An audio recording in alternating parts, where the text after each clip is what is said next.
The morning sun climbed over the jagged Sierra Nevada mountains, casting long shadows across the rugged terrain of Marine Corps Mountain Warfare Training Center in Bridgeport, California.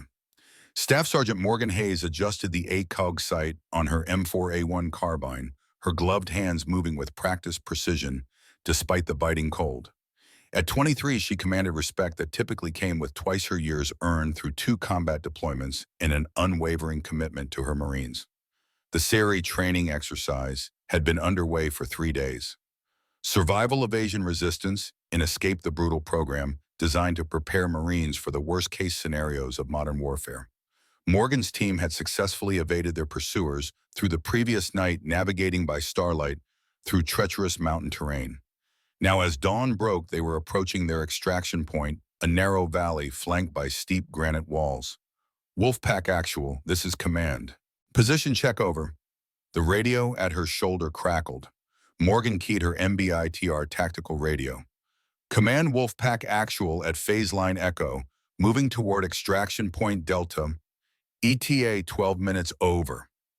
Her voice remained steady, betraying none of the tension that had built over the past 72 hours of minimal sleep and constant movement. She scanned the ridge lines above them, something deep in her gut triggering a warning.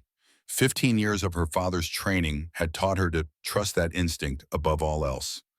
"I don't like this, Staff Sergeant," Corporal Mitchell murmured as they approached the valley entrance. "Too quiet." Morgan had survived 2 deployments to Afghanistan by trusting her instincts. She signaled for the team to hold position just short of the valley entrance. "Jenkins Rodriguez, hold here and provide overwatch. Mitchell with me for recon." "Something's not." The first bullet caught her in the left shoulder with enough force to spin her against the rocky wall of the valley entrance. For 3 eternal seconds, her mind registered only burning pain before the second round punched through her right thigh, dropping her to one knee behind a granite boulder. "Contact left! Contact left!" She screamed into her radio, tasting copper and dust as bullets chipped away at the rock around her. Ambush! The distinctive crack pop of AK-47 fire echoed through the narrow valley, mixing with the deeper thump of a heavier weapon, something that shouldn't have been present in any SERE training scenario. Through the dust and confusion, Morgan glimpsed the muzzle flash of a sniper on the ridgeline, approximately 600 meters to her northwest. The third round struck center mass, stopped by her ceramic plate, but feeling like a sledgehammer to her chest. The fourth round grazed her helmet, leaving her ears ringing and vision swimming. Morgan pressed herself deeper into the meager cover offered by the boulder. Her 23 years of life didn't flash before her eyes as movies promised, but instead narrowed to the tactical situation at hand. She heard Jenkins and Rodriguez returning fire, providing covering fire from their position. Mitchell had taken cover behind a fallen tree 20 meters to her right, his M4 barking in controlled 3-round bursts. The 5th through 8th rounds came in rapid succession. 2 more hit her armor plates. One tore through the meat of her left forearm. Another shattered against the rock inches from her face, sending stone fragments into her cheek.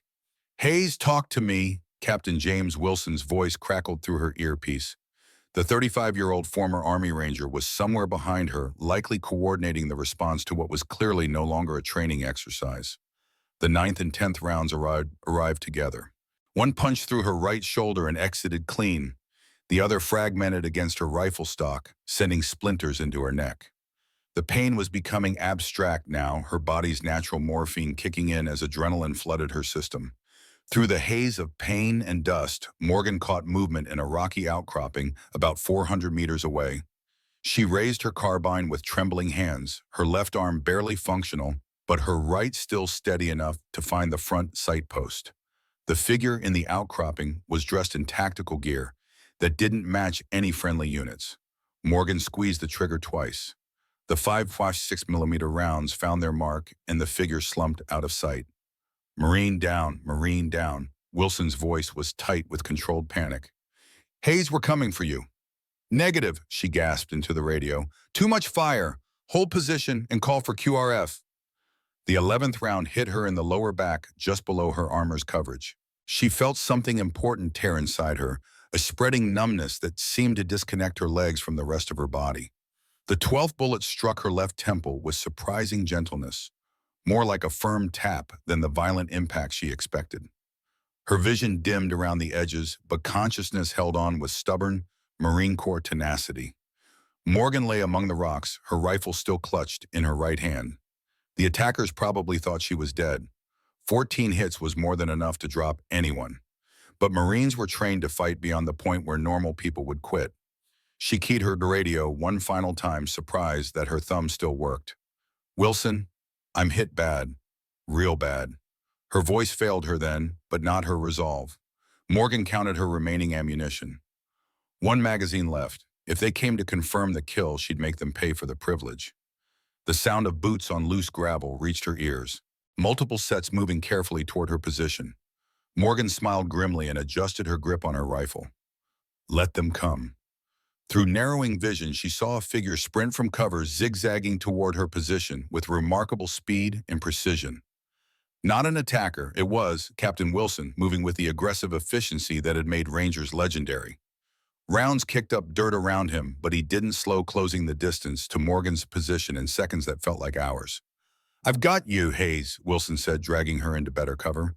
His hands moved quickly, applying tourniquets to her bleeding limbs. "Stay with me. That's an order, Marine." The 13th round caught Wilson in the side just below his plate carrier. He grunted but continued working, stemming the blood flow from Morgan's wounds. "Command, this is Wilson. I have Hayes. Need immediate CASVAC. Multiple GSWs, critical condition." His voice remained calm despite the blood now soaking his own uniform. The 14th and final bullet impacted just as the sound of helicopter rotors filled the valley, a Black Hawk arriving ahead of schedule, its door gunners already engaging targets on the ridgelines. This last round struck Morgan's chest plate directly over her heart, the impact sending darkness crashing in from all sides. As consciousness fled, Morgan's last thought wasn't of fear or pain, but rather confusion. This wasn't training. This was a deliberate assassination attempt. But why would anyone want to kill a staff sergeant in a training exercise thousands of miles from any combat zone? Navy Lieutenant Commander Elizabeth Chen, MD, worked with controlled urgency as the medevac helicopter touched down at the Naval Medical Center at Camp Pendleton. 18 years as a combat surgeon had taught her to operate in the narrow space between haste and precision, where lives were saved or lost. "What have we got?" she called over the whine of the helicopter's dying engines. The flight medic's voice was clipped. "Female Marine Staff Sergeant Hayes, multiple GSWs, 14 confirmed hits. BP 7040 pulse, 140 and thready. 2 large-bore IVs running wide open with ONEG infusing." Chen's experienced eyes took in the blood-soaked uniform, the makeshift pressure dressings, and the deathly pallor of Staff Sergeant Hayes' skin.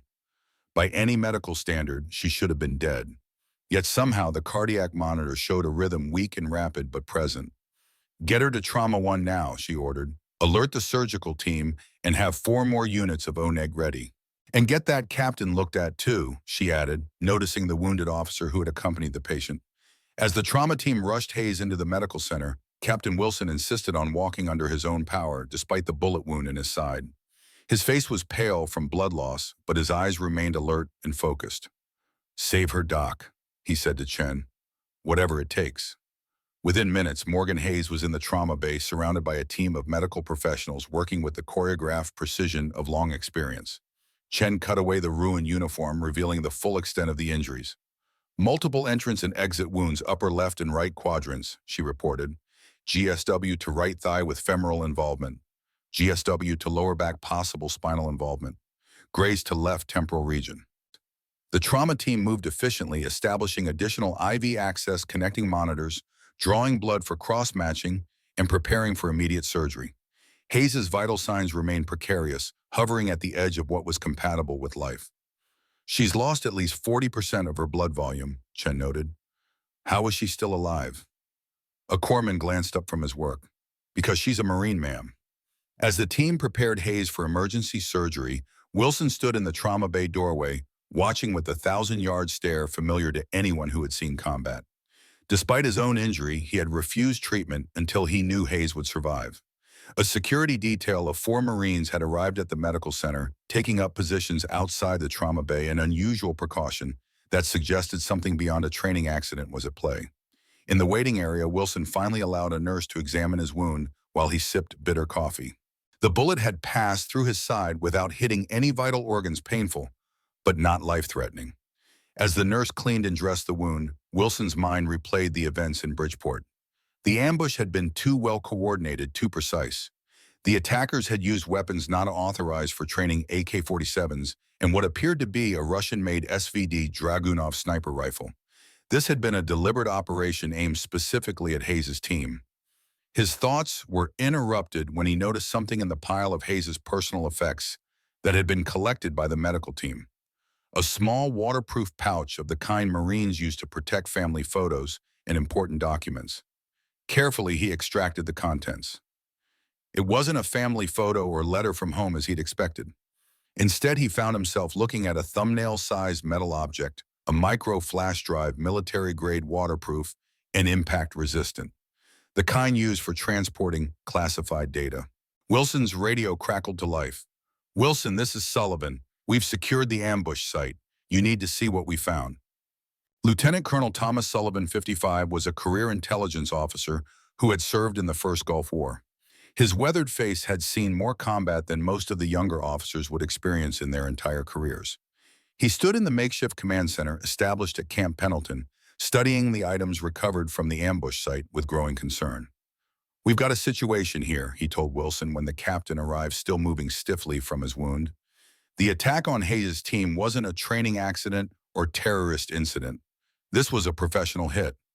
Sullivan gestured to the evidence laid out on the table before them. Spent casings from 7.62 by 39 millimeter ammunition consistent with AK-47s. Sniper rounds from what ballistics confirms was a modified M118LR 7.62 millimeter match-grade ammo, typically used by our own scout snipers, but with custom modifications to the projectiles for increased tissue damage. Wilson examined one of the recovered bullets, noting the unusual cross-cut at the tip that would cause the round to fragment on impact, creating devastating wound channels. "That's not standard issue for any friendly forces," he observed, "not even special operations units." "No, it's not," Sullivan agreed. "And there's more." He pulled up digital images on a secure tablet. "We found 3 surveillance devices positioned around the training area, high-end military-grade observation equipment with thermal imaging capabilities. These weren't placed there by our training cadre." Wilson absorbed this information, the implications becoming clear. They were hunting Hayes specifically. This wasn't random. Sullivan nodded grimly. The positioning of the ambush, the surveillance equipment, the modified ammunition, all of it suggests a highly coordinated operation by professionals with military or intelligence backgrounds. And they were specifically targeting Staff Sergeant Hayes. "But wait, Wilson asked. "She's a decorated Marine, but she's not involved in any classified operations that would make her a high-value target." Sullivan's expression tightened. "That's what we need to find out." He gestured to the micro flash drive Wilson had recovered from Hayes' personal effects. "And I think that might hold some answers." Within minutes, they had connected the drive to a secure air-gapped computer system designed for handling classified material. The contents were encrypted, but Sullivan's team included a cryptography specialist who began working immediately to access the data. After 40 minutes of intensive effort, the specialist looked up from his screen. "Sir, I've got it. The encryption was military grade, but it's an older protocol we phased out in the early 2000s. The monitor displayed a series of documents and images. The header on the first document bore a classification, marking, and date that caused Sullivan to lean forward with sudden intensity. "Top secret, special access required, Prometheus," he read aloud. "Dated January 17th, 91. Operation Desert Storm," Wilson said, recognizing the date from his military history training. "The First Gulf War." Sullivan scrolled through the document, his expression growing increasingly grave. "These are operational reports from a covert mission conducted during the early days of Desert Storm. A special operations team was sent to investigate a facility designated as Site 115, located in the western Iraqi desert near the Syrian border. The document included grainy satellite imagery of what appeared to be a research facility partially buried in the desert landscape. Accompanying the imagery were reports detailing the team's findings, evidence of chemical and biological weapons research, with specific emphasis on Western technical support for these programs. "Look at the team roster," Sullivan said, pointing to a list of names. One entry was highlighted: Lieutenant Marcus Hayes, SEAL Team 6. "Hayes," Wilson repeated. "Any relation to our staff sergeant?" Sullivan pulled up Hayes' service record on another screen. Marcus Hayes was her father. Decorated Navy SEAL, served multiple tours in special operations, including Desert Storm. Retired as a commander in 2007, died in 2016 from cancer. As they continued examining the documents, Sullivan stopped suddenly at a particular image. It showed a military identification badge with a distinctive insignia, a stylized eagle-clutching lightning bolt surrounded by a pentagon shape. "I recognize this," he said quietly. "This is the insignia of the Defense Special Weapons Agency, the organization that replaced the Cold War-era Defense Nuclear Agency in the mid-90s. They were responsible for America's nuclear weapons programs and monitoring foreign nuclear activities." "What would they have to do with a chemical weapons facility in Iraq?" Wilson asked. "That's the question, isn't it?" Sullivan replied. "And why would these decades-old documents be in the possession of Hayes' daughter? Documents that someone was clearly willing to kill for?" Before Wilson could respond, an intelligence analyst entered the room with a tablet displaying new findings. "Sir, we've recovered surveillance photos from one of the devices at the ambush site. They've been monitoring Staff Sergeant Hayes for months." The photos showed Hayes in various locations around Camp Pendleton and during training exercises, including intimate details of her daily routine. The precision and quality of the surveillance indicated professional intelligence gathering, not the work of terrorists or common criminals. "This gets worse," Sullivan said, continuing to examine the documents from the flash drive. "There's a reference here to Site 115 being more than a chemical weapons facility. It mentions non-conventional materials transfer and special nuclear material." Wilson's eyes widened slightly. "Nuclear material in Iraq in 1991. "I've heard rumors," Sullivan said quietly. "During Desert Storm, there were whispers among intelligence officers about certain facilities that weren't included in the official UN inspections. Places where Saddam's regime was supposedly developing more than just chemical weapons." He pointed to a partially redacted section of the document. "Look at this phrase, Western Technical Assistance Package confirmed on site. That suggests American or European involvement in whatever was happening at Site 115. As they continued analyzing the documents, another piece of the puzzle emerged: a map showing the location of Site 115, not in Iraq but in the Nevada desert, approximately 70 miles northwest of Las Vegas. "That can't be right," Wilson said, studying the coordinates. "Why would an Iraqi WMD site be shown in Nevada?" Sullivan's expression darkened. "Because we built a replica.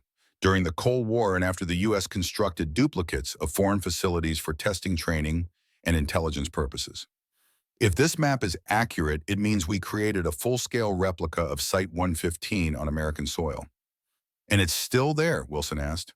"According to these coordinates, it would be in a restricted area near the Nevada test site, part of the vast government-controlled lands in the Nevada desert. Whether it's still operational or abandoned, I couldn't say." Their discussion was interrupted by a call from the medical center. Morgan Hayes had survived surgery and was in critical but stable condition. She would live against all odds. 14 gunshot wounds," Wilson said, shaking his head in disbelief. "I've never seen anyone survive that kind of damage." Sullivan's response was grim. "Someone wanted her dead badly enough to stage an elaborate ambush on U.S. soil, and they'll likely try again when they learn she survived." 3 days after surgery, Morgan Hayes opened her eyes to the stark white ceiling of the intensive care unit. Her body felt distant and uncooperative, tethered to reality by tubes and wires. The steady beep of cardiac monitors provided a rhythmic backdrop to her gradual return to consciousness. A figure moved into her field of vision, Captain Wilson, his face showing signs of fatigue, but relief in his eyes. "Welcome back to the land of the living, Staff Sergeant," he said, his voice gentle but strained. "You gave us quite a scare." Morgan tried to speak, but her throat was too dry. Wilson offered her an ice chip, which she accepted gratefully. "My team," she managed after her third ice chip. "All safe," Wilson assured her. "Mitchell took a round to the arm, but nothing serious. Jenkins and Rodriguez are unharmed." Morgan nodded slightly, the movement sending pain shooting through her neck, despite the morphine. "What happened?" "That wasn't training." Wilson's expression tightened. "No, it wasn't. Someone tried to kill you, Hayes. Professional, hit team with military-grade weapons and surveillance equipment. We're still trying to figure out why." Before he could elaborate, a new visitor entered the room, a tall, broad-shouldered man in his late 60s wearing civilian clothes that did nothing to disguise his military bearing. His silver hair was cut in a traditional high and tight, and his weathered face bore the lines of decades spent in harsh conditions around the world. Despite his age, he moved with the fluid precision of someone who kept himself in peak physical condition. Staff Sergeant Hayes, the man said, his deep voice carrying the quiet authority of someone accustomed to command. I'm Colonel William Anderson, retired, though most people still call me Iron Bill. Morgan's eyes widened slightly in recognition. Colonel William Iron Bill Anderson was a legend in special operations circles. One of the original members of SEAL Team 6, a decorated combat veteran from Vietnam through the Gulf War, and later a key Pentagon advisor on counterterrorism operations. He was also her father's former commanding officer and mentor. Sir, she acknowledged, attempting to show proper respect despite her condition. Anderson waved off the formality. Save your strength, Morgan. I've known you since you were in pigtails climbing trees and demanding your father teach you fieldcraft before you could tie your shoes. He turned to Wilson. Captain, I need a few minutes alone with the staff sergeant. Wilson hesitated, glancing at Morgan, who nodded her consent. He left, closing the door behind him. Anderson pulled a chair closer to Morgan's bed and sat, his movements betraying a slight stiffness in his right knee, an old combat injury that had never fully healed. I'm sorry about what happened at Bridgeport, he said without preamble. I should have seen this coming. Should have protected you better. Morgan's brow furrowed in confusion. Sir, Anderson leaned forward, lowering his voice. Your father anticipated this, Morgan. He knew that someday they might come for you too. Who would come for me? Morgan asked, her mind struggling against pain medication and confusion. The same people who tried to silence your father 32 years ago. The custodians of Prometheus. The name triggered something in Morgan's memory, a conversation overheard as a child, her father and Anderson speaking in hushed tones, the word Prometheus mentioned with grave concern. I don't understand, she said. Anderson studied her face carefully. What do you know about your father's service during Desert Storm? What did he tell you? Morgan thought back to the stories her father had shared, sanitized versions of his deployments focusing on camaraderie and mission accomplishment rather than operational details. Not much, she admitted. He said he was part of a special operations team tasked with locating and assessing Saddam's WMD facilities. He never went into specifics. Anderson nodded, unsurprised. Marcus was always careful about operational security, even with family, especially with family. He glanced toward the door, ensuring they remained private, then continued. Your father was part of a classified mission designated Operation Prometheus. In January 1991, his SEAL team was tasked with infiltrating a suspected WMD research facility in western Iraq, Site 115. Their mission was to gather intelligence on Iraq's chemical and biological weapons programs. Morgan listened intently, connecting these revelations to the fragmented stories her father had occasionally shared. What they found there went far beyond chemical weapons. Anderson continued. Site 115 wasn't just an Iraqi facility, it had been built with Western technical assistance. American and European companies had provided equipment, expertise, and materials to Saddam's weapons programs during the Iran-Iraq War in the 1980s. That was known, though, Morgan said, recalling her military history training. The U.S. supported Iraq against Iran during that period. Support for conventional military operations, yes, that was acknowledged, Anderson agreed. But direct assistance for WMD programs, that was never supposed to come to light. Your father's team discovered documentation proving that certain American corporations with the knowledge and approval of elements within our government had directly contributed to Iraq's chemical weapons program. He paused, his expression darkening further. And something worse, something that would have changed the entire narrative of America's involvement in the Middle East if it had become public. Before he could elaborate, Morgan's medication-fogged mind made a connection. The flash drive. There was a flash drive in my gear.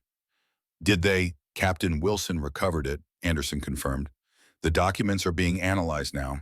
Your father must have entrusted them to you, though I doubt he told you what they contained. Morgan shook her head slightly, wincing at the pain the movement caused. No, he didn't give me any flash drive. I would remember that. Anderson's eyes narrowed. Then how did it come into your possession? Morgan closed her eyes, trying to recall through the haze of medication and trauma. About 3 weeks ago, I was approached by a man at Camp Pendleton, Middle Eastern, maybe 50, with a distinctive scar across his right cheek. He said he was an old friend of my father's.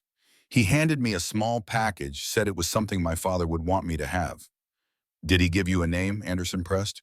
Kareem, Dr. Adnan Kareem. He said they had worked together during Desert Storm. Anderson's face remained impassive, but Morgan caught a flicker of recognition in his eyes. Did you know him? This Dr. Kareem, she asked. The name is familiar, Anderson said carefully. He was an Iraqi scientist who defected during the war, provided valuable intelligence on Saddam's weapons programs. I lost track of him after the war. Morgan sensed he wasn't telling her everything, but she was too exhausted to press further. Another question took precedence. Why now? My father has been dead for 7 years. Why would anyone target me now?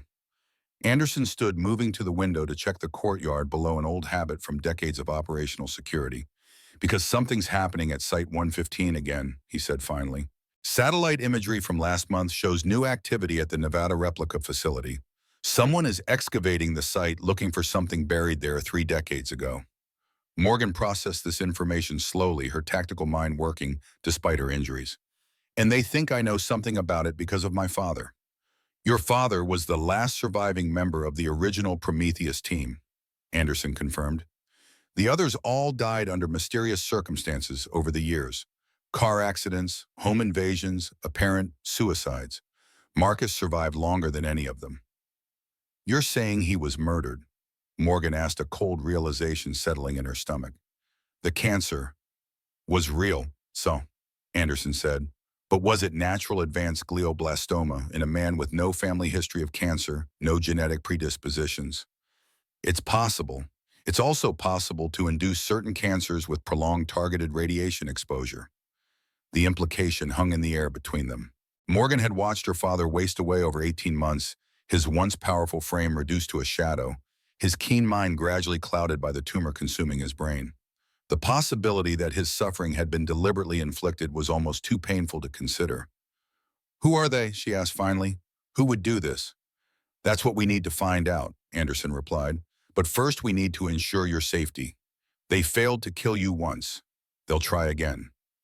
As if to emphasize his point, the door opened and Captain Wilson entered with Lieutenant Colonel Sullivan.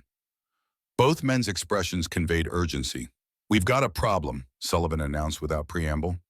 Security cameras just identified an individual entering the medical center using falsified credentials. He's carrying a badge identifying him as a consulting physician, but facial recognition matched him to a known operative for a private military contractor with ties to former intelligence personnel. They're here, Anderson said grimly. Already. Morgan attempted to sit up, ignoring the pain that flared across her wounded body. I need a weapon. Wilson moved to her bedside. You're in no condition to fight Hayes. With respect, sir, I'm still a Marine, Morgan replied, her voice finding strength despite her injuries. And I've already survived 14 bullets. What's a few more? Anderson's weathered face showed a hint of approval, the same expression he had worn decades earlier when her father had demonstrated similar determination in the face of impossible odds. Get her a sidearm, he ordered Wilson, and get a security team up here immediately. No one enters this room without direct authorization from one of us. As Wilson moved to comply, Sullivan approached with his secure tablet displaying the partially decrypted contents of the flash drive.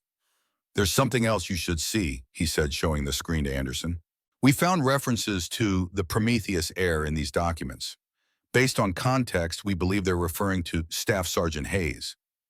Me, Morgan asked, confusion evident in her voice. Why would they call me that?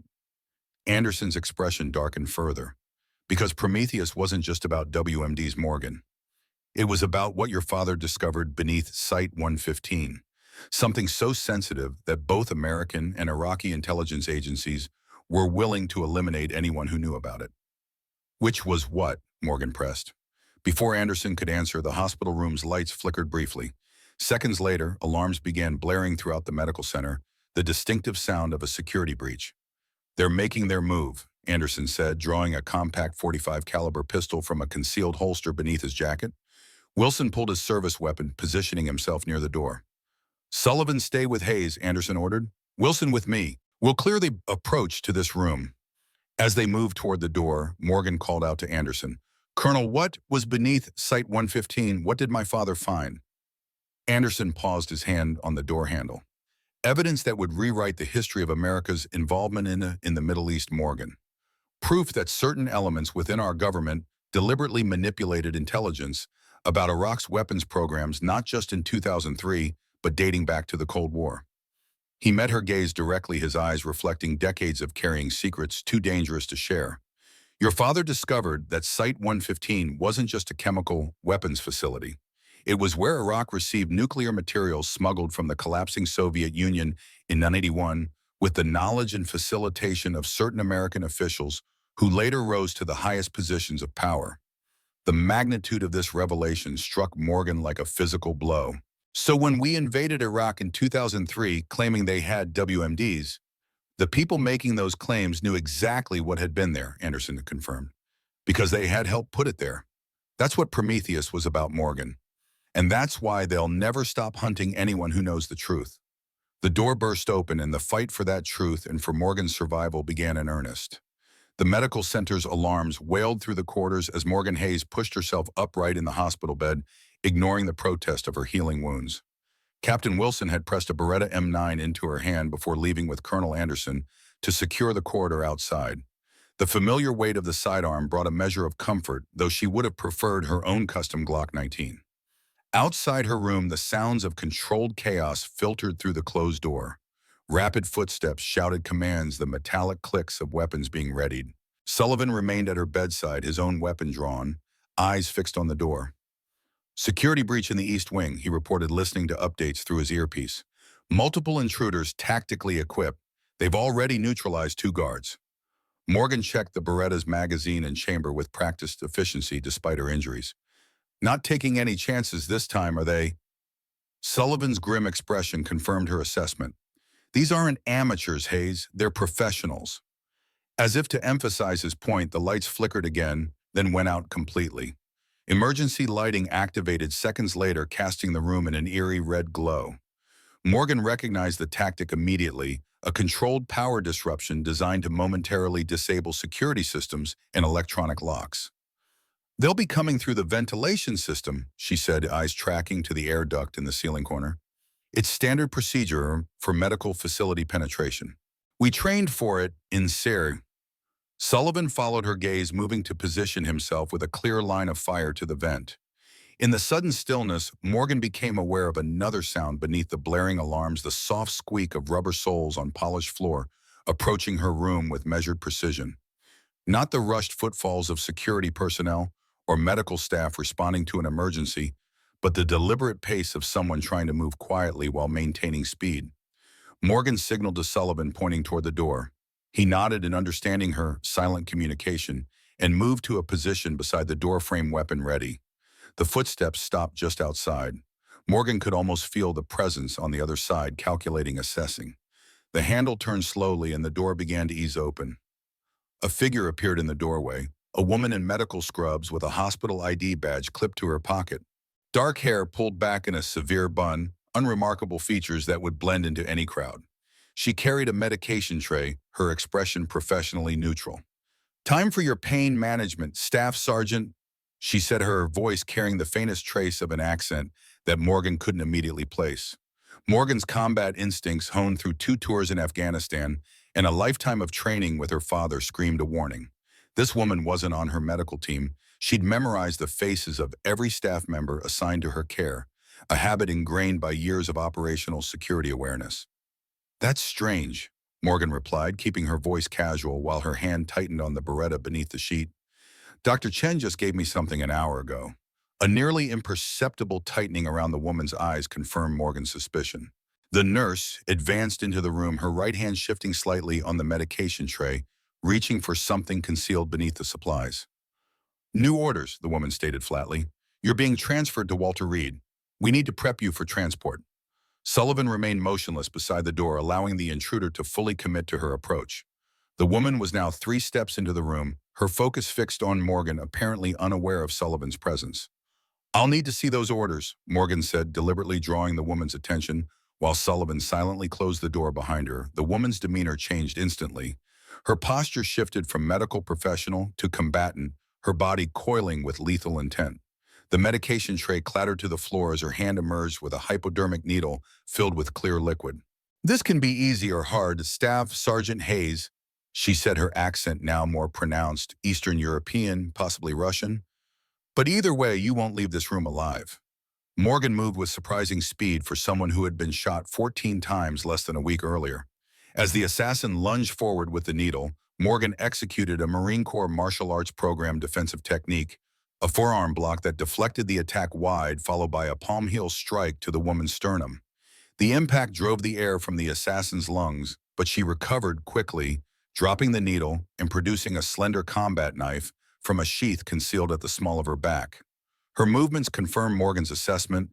This was no ordinary killer, but a trained operative with advanced close-quarters combat skills. Sullivan stepped forward, weapon raised. "Drop the knife, now." The assassin pivoted with fluid grace, throwing the knife with deadly accuracy. The blade embedded itself in Sullivan's right shoulder, causing him to stagger back, his pistol discharging into the ceiling as he fell. Morgan knew she had seconds to react. Despite her injuries, she swung her legs off the bed and launched herself at the assassin, driving her wounded body through the pain barrier. They collided with bone-jarring force, tumbling to the floor in a desperate grapple. The assassin was skilled, her hands targeting pressure points and nerve clusters with scientific precision. Morgan recognized the technique as Systema, a Russian martial art favored by Spetsnaz and intelligence operatives. Morgan countered with the fundamentals of the Marine Corps martial arts program, techniques designed to be effective even when a fighter was injured or exhausted. She targeted the anatomical weaknesses. Every human shared the brachial plexus origin at the side of the neck, the radial nerve, where it crosses the humerus, the peroneal nerve, at the outside of the knee. A precision strike to the assassin's lateral neck momentarily disrupted her carotid blood flow, creating a split-second neural shutdown that Morgan exploited. She trapped the woman's arm in a figure-4 control hold, applying pressure to the radial nerve, while simultaneously executing a leg sweep that compromised her balance. As they crashed back to the floor, Morgan maintained the arm control while wrapping her legs around the assassin's torso in a modified guard position.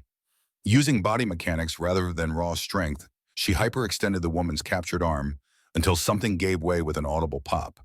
The assassin hissed in pain, but continued fighting with her uninjured arm, attempting to gouge at Morgan's eyes.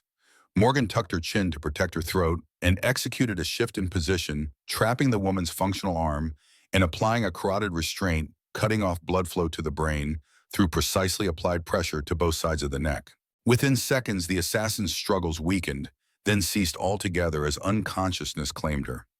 Morgan maintained the hold for 3 additional seconds to ensure complete neural incapacitation before releasing the pressure and rolling clear.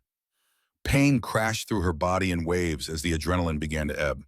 Several of her wounds had reopened during the struggle, fresh blood staining her hospital gown. She crawled to Sullivan, who was trying to staunch the bleeding from his shoulder wound.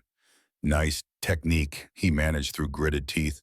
"Gray belt MC map," Morgan replied, her breathing labored, "plus some extracurricular training from my father." She secured the assassin with Sullivan's belt and necktie, binding her hands and feet with professional thoroughness. A search of the unconscious woman revealed no identification, but her clothing tags had been cut out, a common practice among covert operatives to remove manufacturing information that might reveal origins. The door burst open and Morgan raised the Beretta in a smooth practice motion, then lowered it as Captain Wilson and Colonel Anderson entered, weapons drawn. "Situation," Anderson asked, taking in the scene with a quick professional assessment. "One hostile neutralized." Morgan reported the formal language of tactical operations coming automatically despite her civilian surroundings. "Sullivan is wounded but stable. Unknown number of additional hostiles in the facility." Wilson moved to check Sullivan's injury while Anderson examined the unconscious assassin. "Russian trained," he noted, observing the woman's distinctive features and the remnants of Systema technique in her positioning. "Likely FSB or contractor with similar background." When the implications were clear, this wasn't just an American cover-up. Foreign intelligence services were also interested in the secrets of Prometheus. "We need to move," Anderson decided. "This facility is compromised. Hayes is still their primary target, and they'll send more assets once they realize this attempt failed." Wilson helped Sullivan to his feet. "Where do we go? If they found us here, they can find us anywhere." Anderson's weathered face showed the calculation of a man who had spent decades in the shadows of global conflict. Not anywhere. There's a safe house in Del Mar that only 3 living people know about. It was established off books during the early War on Terror as a contingency location for high-value intelligence assets. And you're one of those 3 people, Morgan surmised. Your father was another, Anderson confirmed. The third is a man we're going to meet very soon. The safe house in Del Mar was a modest beachfront property that projected an air of comfortable neglect, expensive enough to avoid scrutiny in the affluent community, but not so ostentatious as to draw attention. Its true nature was hidden beneath carefully cultivated ordinariness: reinforced walls capable of withstanding small arms fire, bulletproof windows disguised as standard energy-efficient glass and surveillance systems integrated so seamlessly into the architecture that even a trained observer would miss them.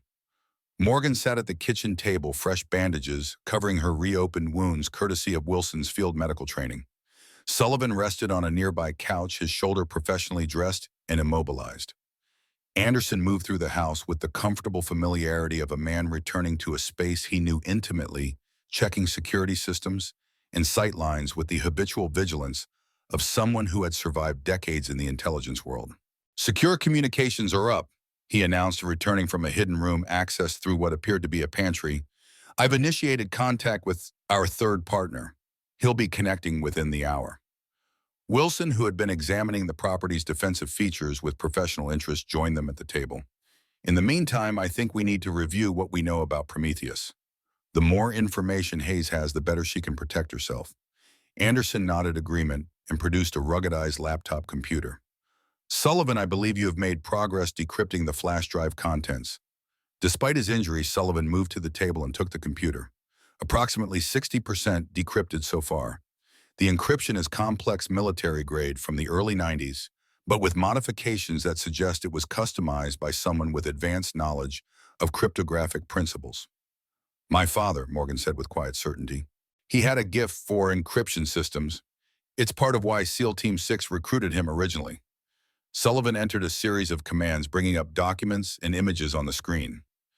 "Based on what we've decrypted so far, Operation Prometheus was officially designated as a WMD verification mission during the opening phases of Desert Storm. A SEAL team, including your father, was tasked with infiltrating Site 115 to gather intelligence on Iraq's chemical and biological weapons capabilities."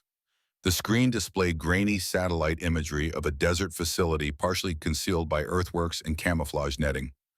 "What they found exceeded their mission parameters," Sullivan continued. "Site 115 wasn't just a chemical weapons facility. It contained evidence of Western technical support for Iraq's weapons programs, including export-controlled equipment and materials that had been provided to Saddam's regime during the Iran-Iraq War." He pulled up scanned documents showing shipping manifests and technical specifications for chemical manufacturing equipment bearing the logos of several American and European corporations. "This part isn't entirely surprising," Wilson noted. "It's been public knowledge for years that Western companies supplied dual-use technology to Iraq during the 80s with at least tacit approval from their governments." "True," Anderson agreed, "but what comes next crossed a line that could never be acknowledged." He gestured for Sullivan to continue. Sullivan brought up another document, a technical report with multiple security classification markings.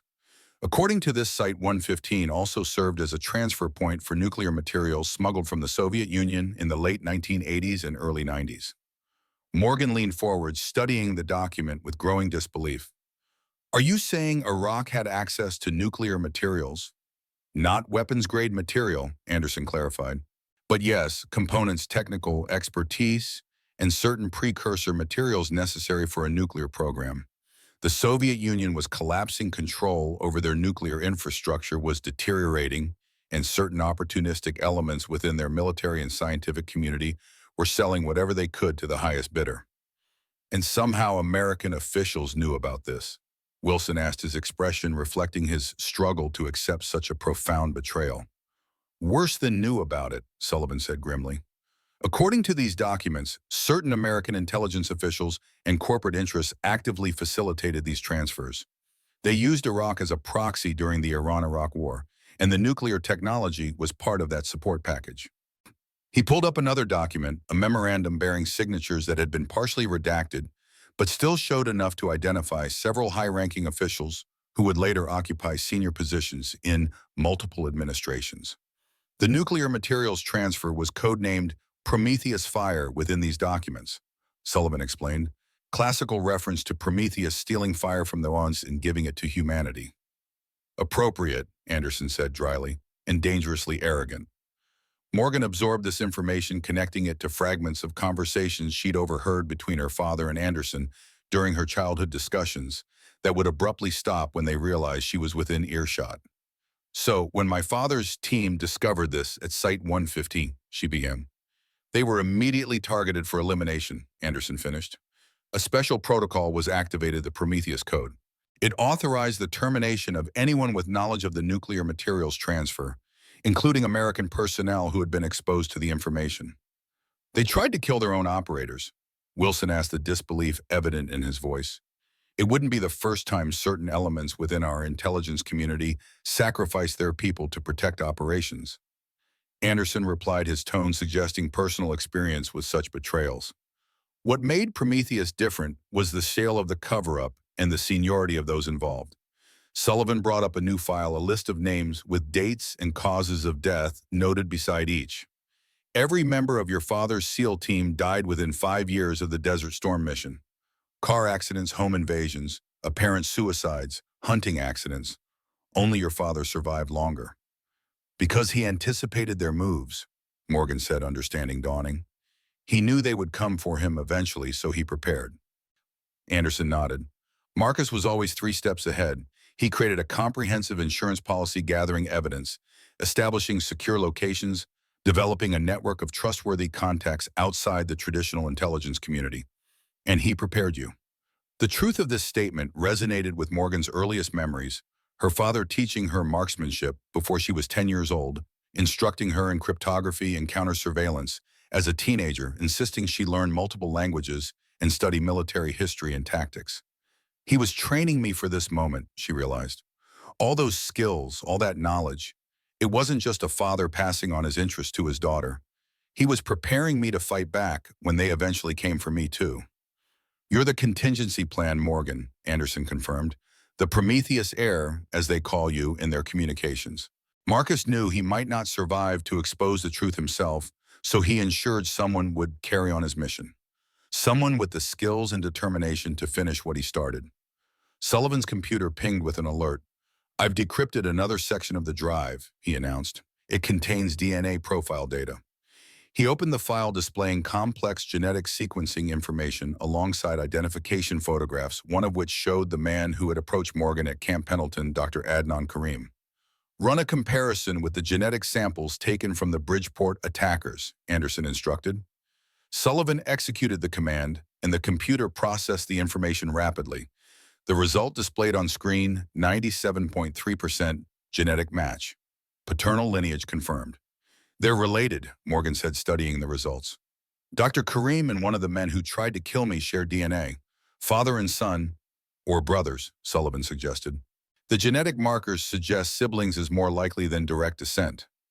Another piece of the puzzle clicked into place in Morgan's mind. You knew Dr. Karim during Desert Storm, she said to Anderson. You recognized his name when I mentioned it earlier.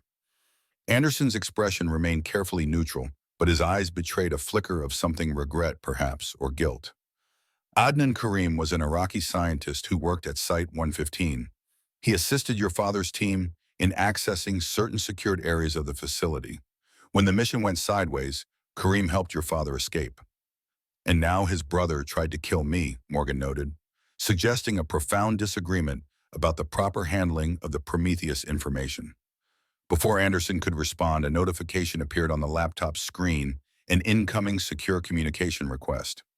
Sullivan entered a series of authentication codes and the screen transitioned to a video conference interface.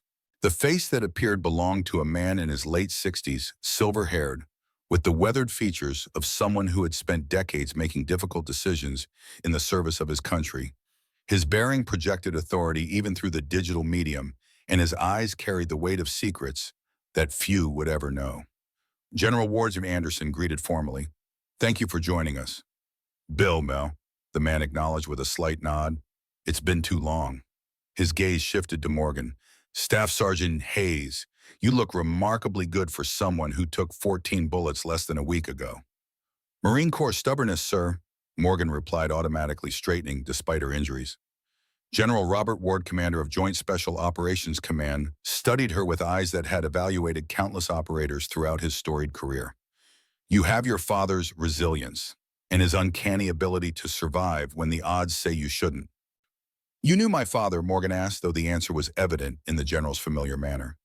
I served with Marcus during his early days in the teams, Ward confirmed. Before he transferred to Team 6, he was the finest tactical cryptographer I ever worked with and one of the most principled men I've known. The general's expression hardened slightly, which is why I'm not surprised he found a way to preserve the Prometheus evidence even from beyond the grave, and why those responsible have activated the termination protocol again. Sir, Wilson interjected respectfully. We've confirmed that someone staged an elaborate ambush on U.S. soil and has now attempted to assassinate Staff Sergeant Hayes in a military medical facility. Who has the authority and resources for operations of that scale? Ward's expression was grim. That's the troubling part, Captain. The Prometheus Code was originally established as a compartmentalized protocol within certain intelligence agencies authorized at the highest levels. Its activation requires approval from at least 2 senior officials with Olympus clearance. Olympus clearance, Sullivan questioned. A classification level above top secret, SCI, Anderson explained, reserved for operations with national security implications so severe that fewer than 20 people in government have access. And who currently holds Olympus clearance, Morgan asked. Ward's response was measured.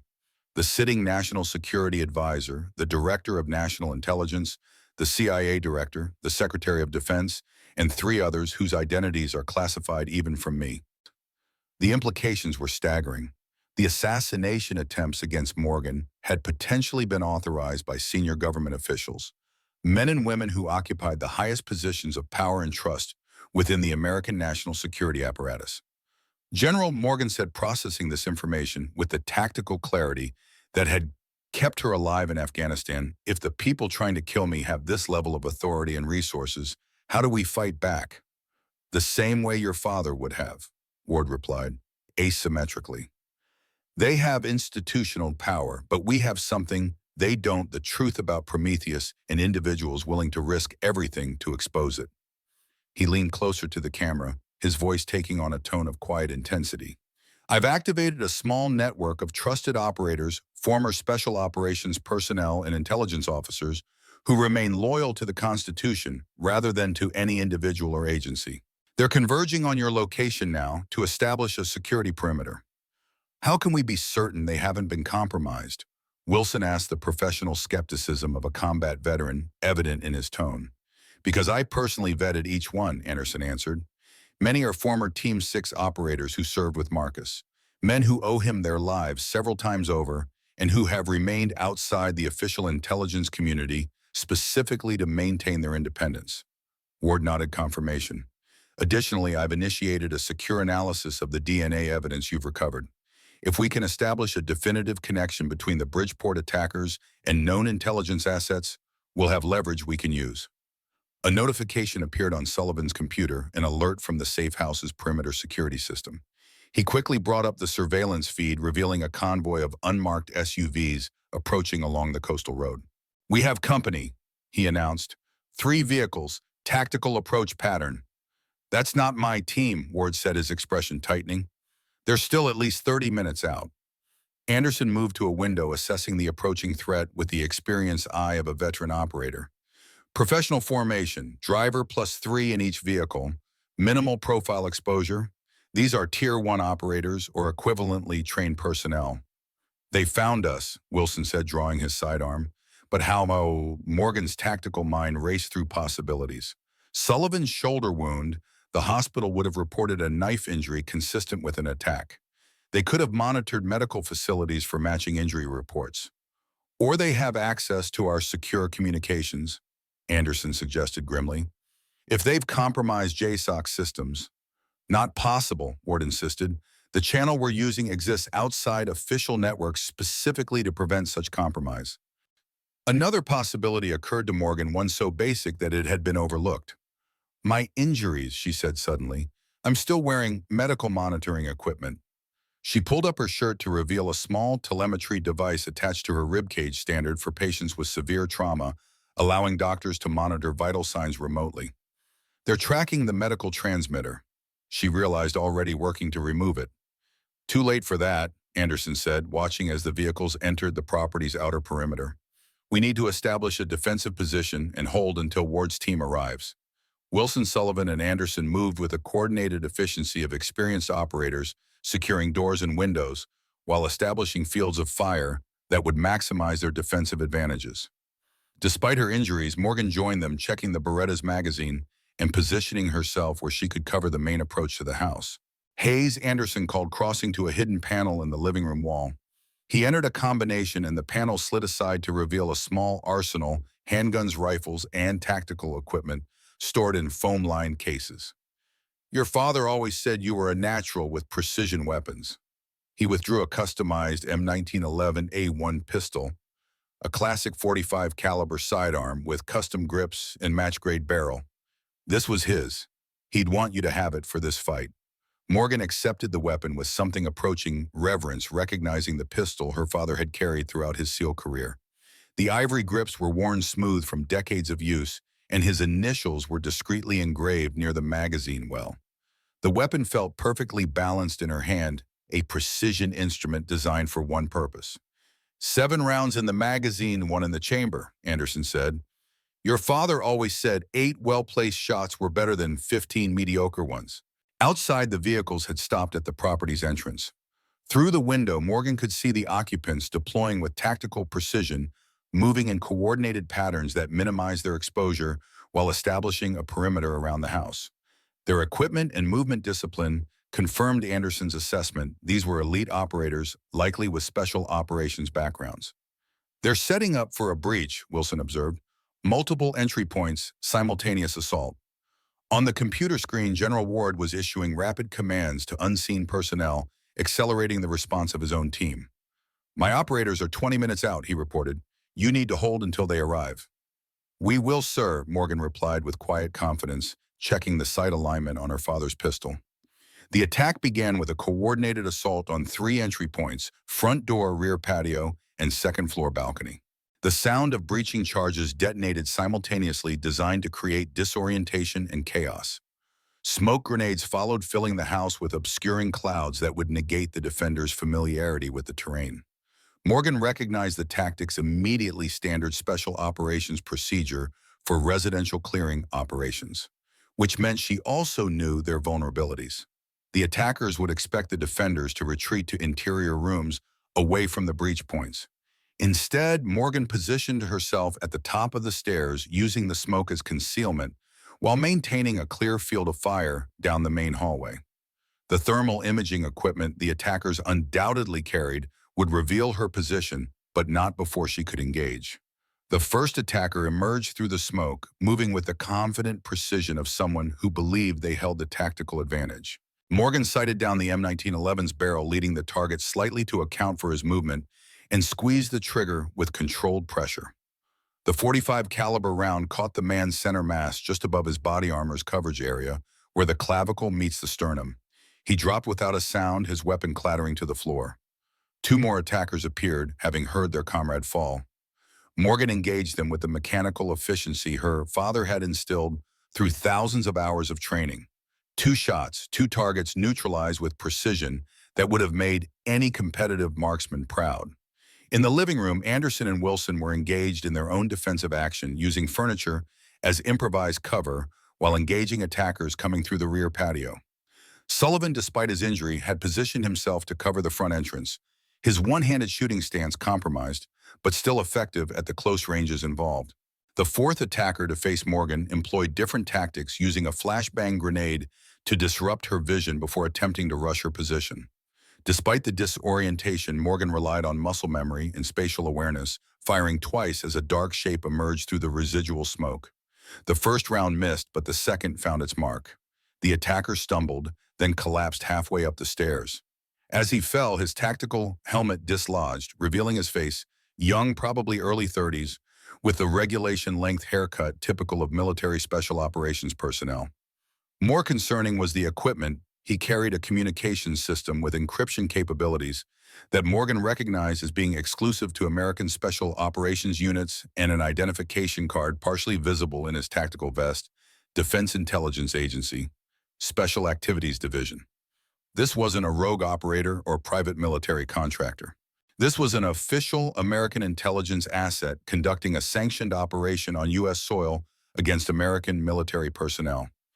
"Anderson," Morgan called out, "they're DIA special activities." From the living room, Anderson's voice responded with grim acknowledgement. "Confirmed mine has CIA credentials." The revelation added a new dimension of horror to their situation. They were engaged in armed conflict with their own government's intelligence operatives, men who believed they were conducting a legitimate national security operation. On the computer screen, General Ward's face showed controlled fury as he witnessed the attack through the safe house's security cameras. "This operation was not authorized through proper channels," he stated with cold certainty. "Someone has activated Prometheus protocols outside the chain of command." The gunfire gradually subsided as the initial assault team was neutralized. Morgan maintained her position anticipating a second wave, but the expected follow-up attack didn't materialize. "They're pulling back," Wilson reported from his vantage point. "Regrouping at the vehicles." Anderson moved cautiously to a window, assessing the situation. "They're establishing a perimeter, settling in for a siege until reinforcements arrive." Morgan joined him, careful to stay out of potential sniper lines of sight. "But how much time do we have?" "Not enough," Anderson admitted. "Even with Ward's team inbound, we're outnumbered and in a compromised position." Sullivan, applying a fresh dressing to his wounded shoulder, looked up from the computer. "I've completed decryption of another section of the flash drive. There's information about a secondary evidence cache. Your father established physical documents and materials that couldn't be digitized." "Where?" Morgan asked. "The Nevada facility Site 115's American replica. According to these notes, your father concealed critical evidence there during a classified inspection in 2007, shortly before his cancer diagnosis." Anderson's expression showed dawning comprehension. "That's why there's renewed activity at the site. They're searching for Marcus's hidden evidence." Morgan made a rapid tactical assessment. "If that evidence is what my father considered the most damning, we need to recover it before they do." "Agreed," Ward said from the computer screen. "But first we need to extract you from the current situation. My team is 12 minutes out, approaching from the north. When they engage, you'll have a brief window to evacuate through the southern perimeter." He leaned closer to the camera, his expression grave but determined. "Staff Sergeant Hayes, I'm officially activating Operation Prometheus Air. From this moment forward, you are authorized to take any actions necessary to recover the evidence your father concealed and expose those responsible for these illegal operations on American soil." Morgan straightened instinctively at the formal authorization. "Yes, sir." "Captain Wilson, Lieutenant Colonel Sullivan," Ward continued, "you are hereby attached to Hayes's operation with full discretionary authority. Colonel Anderson will serve as mission coordinator." The general's eyes met Morgan's through the digital connection. "Your father prepared for this day, Staff Sergeant. He left breadcrumbs for you to follow, knowing that someday the truth would need a champion. He believed you would be ready when that day came." Morgan felt the weight of her father's legacy and the responsibility now placed upon her shoulders. 14 bullets had failed to stop her. The full might of rogue intelligence elements had failed to eliminate her. Now she would become the hunter rather than the hunted. "I won't let him down, sir," she said simply. Ward nodded, satisfied. "There's one more thing you should know. The operation that targeted your father and now you has a designation within the intelligence community. They call it the Prometheus Code, but its official designation is Operation Olympus Fire." "And who authorized Operation Olympus Fire?" Anderson asked, though his expression suggested he already suspected the answer. Ward's response was delivered with the gravity of a man revealing a national betrayal. "Currently, only one person has full activation authority for Olympus Fire. The same person who held that authority when your father's team was targeted in '91. He leaned forward, his voice dropping to ensure only those present would hear his next words. "The current National Security Advisor, Richard Harlow. In '91, he was a senior CIA operations officer assigned to Iraq. And according to the evidence on that flash drive, He was the primary American facilitator for the nuclear materials transfer to Site 115. The pieces connected in Morgan's mind the decades-long conspiracy, the elaborate cover-up, the willingness to sacrifice American operators to protect secrets. This wasn't just about hiding past mistakes, it was about protecting powerful men who had committed what amounted to treason in the service of their own interests. Harlow is scheduled to visit San Diego next week, Ward continued, officially for a national security conference at the naval base, but actually to personally oversee the final phases of the Prometheus containment operation. Outside, the sound of approaching helicopters cut through the tense silence. Ward's extraction team arriving ahead of schedule. The intelligence operatives surrounding the house began to withdraw, recognizing the shifting tactical situation.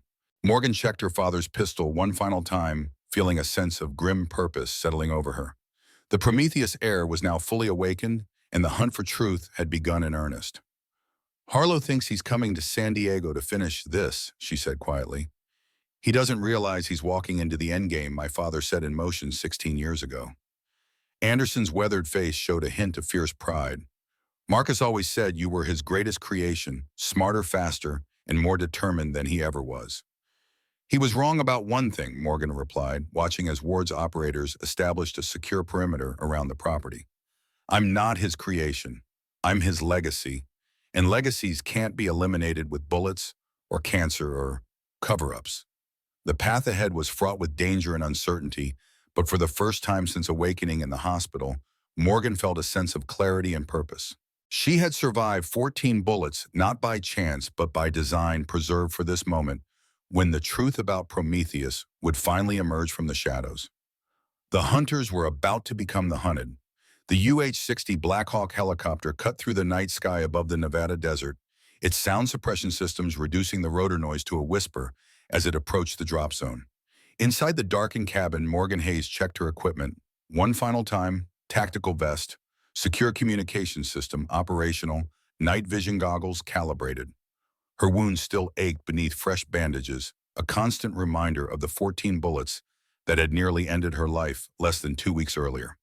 Seated across from her, Master Sergeant Jason Carter studied the tactical display on his ruggedized tablet. At 38, Carter had the weathered features and quiet confidence of a career operator. 15 years in Delta Force had honed him into one of the military's most effective special operations leaders, with multiple combat deployments across the Middle East and Africa. Now officially retired from service, he worked as a contractor for select government operations, though his current mission existed outside any official channels. 2 minutes to drop, he announced, his voice carrying easily through their tactical headsets despite the ambient noise of the helicopter. Final equipment check. The small team responded with practiced efficiency. Wilson checking weapons systems, Sullivan monitoring communications despite his wounded shoulder, and 2 additional operators Carter had brought in from his private network of trusted professionals. Colonel Anderson had remained behind at a secure command post with General Ward coordinating the operation and providing real-time intelligence support. Staff Sergeant Hayes, Carter said, his eyes assessing her with professional scrutiny. Last chance to reconsider your participation. Those wounds are nowhere near healed. Morgan met his gaze with unwavering determination. With respect, Master Sergeant, I'm the only one who can identify what my father concealed at Site 115. I'm going in. Carter nodded, recognizing the same steel in her eyes that he'd seen in countless operators who refused to be sidelined by injuries when the mission demanded their unique skills. Stay centered in our formation. Your job is identification and recovery, not direct action. Understood. The pilot's voice came through their headsets. Approaching LZ, 30 seconds. The helicopter descended into a dry wash approximately 3 kilometers from their objective, close enough for rapid approach on foot, far enough to avoid detection by any surveillance systems at the site. As they touched down, the team disembarked in disciplined silence, each member moving to predetermined positions to secure the immediate area. Carter signaled the pilot, who immediately lifted off, leaving them alone in the vast emptiness of the Nevada desert. The Black Hawk would remain on standby at a secondary location, ready for extraction when called. Under the moonless sky, the team activated their night vision systems, the latest AN/PSQ-20 enhanced night vision goggles, providing both thermal and image intensification capabilities in a single integrated system. The desert landscape transformed into a ghostly green panorama, revealing details invisible to the naked eye. Comms check, Carter ordered, testing their encrypted SATCOM system. Each team member reported in sequence, confirming operational readiness. Their communications ran through a secure satellite uplink that bypassed standard military channels, connected directly to Anderson's command post. Oracle, this is Nomad Actual, Carter transmitted using their mission call signs. Team is on the ground proceeding to objective. Over. Nomad, this is Oracle, Anderson's voice replied. Satellite shows minimal activity at the objective. 2 vehicles at the north entrance, approximately 4 heat signatures inside the perimeter. Proceed with caution. Carter acknowledged and signaled the team forward. They moved in a modified diamond formation, Carter on point, Wilson and Sullivan on the flanks, Morgan protected in the center, with the second Delta operator Reynolds covering their rear. Their advance through the desert terrain was methodical and silent, using natural features for concealment as they closed on Site 115. After 40 minutes of careful movement, they reached an observation position on a ridge overlooking their objective. Site 115 lay below them, a sprawling complex partially embedded in the desert floor, surrounded by chain-link fencing topped with razor wire. Most of the facility appeared abandoned, with sections of the perimeter fence collapsed from decades of neglect. However, the northern section showed signs of recent activity, portable generators providing power, construction lights, illuminating what appeared to be an excavation site, and 2 SUVs parked near a concrete bunker entrance. Carter deployed a compact surveillance drone, a modified RQ-11B Raven with enhanced sensors and silent electric motors. The small UAV ascended to 300 feet, providing a comprehensive overhead view of the facility transmitted directly to the team's tactical tablets. 4 personnel visible, Sullivan reported, analyzing the drone feed. 2 at the bunker entrance, 2 inside what appears to be the main excavation site. Professional security posture. These aren't archaeologists or scavengers. Morgan studied the facility layout, comparing it with the information from her father's files. The primary storage area should be beneath that concrete structure, she said, indicating the bunker on her tablet. According to my father's notes, there's a secondary access point through the ventilation system on the eastern perimeter. Carter considered their options. Direct approach carries too much risk of detection. We'll use the ventilation access. He recalled the drone with a few taps on his tablet, the small aircraft returning silently to their position. As they prepared to move toward the eastern perimeter, Morgan noticed something on the drone's final pass, a clear image of one of the men supervising the excavation. Though the thermal imaging rendered facial features imperfectly, there was something disturbingly familiar about his bearing and profile. Hold, she said, enhancing the image. That man by the excavation, can we get a better look? Sullivan manipulated the image, applying enhancement algorithms to sharpen the details. As the face came into focus, Morgan felt a chill of recognition. It's Dr. Kareem, she said quietly. The man who gave me the flash drive at Camp Pendleton. Impossible, Wilson responded. Intelligence confirmed he's in custody at a secure facility in Virginia. Unless that intelligence was deliberately falsified, Sullivan suggested, or we're looking at another double. Carter studied the image with narrowed eyes. Or Kareem was never actually captured. The report could have been manufactured to manipulate our movements. The implications were disturbing. Either their intelligence sources had been compromised, or someone had orchestrated an elaborate deception to lead them to this exact location at this precise moment. Could be a trap, Reynolds observed from his position covering their rear. Almost certainly is, Carter agreed. Question is, do we spring it anyway? He looked to Morgan, acknowledging that her stake in this mission exceeded the others. Morgan considered the tactical situation with the clarity that had kept her alive through 2 combat deployments. If Dr. Kareem is here personally, whatever my father hid must be critically important. We proceed, but with modified approach. Assume hostile intent from all personnel on site. Carter nodded approval. Stay alert for additional forces not visible on thermal. They could have underground positions or shielded hiding spots. The team descended from their observation point and approached the facility's eastern perimeter, moving through shadow and using the natural contours of the land for concealment.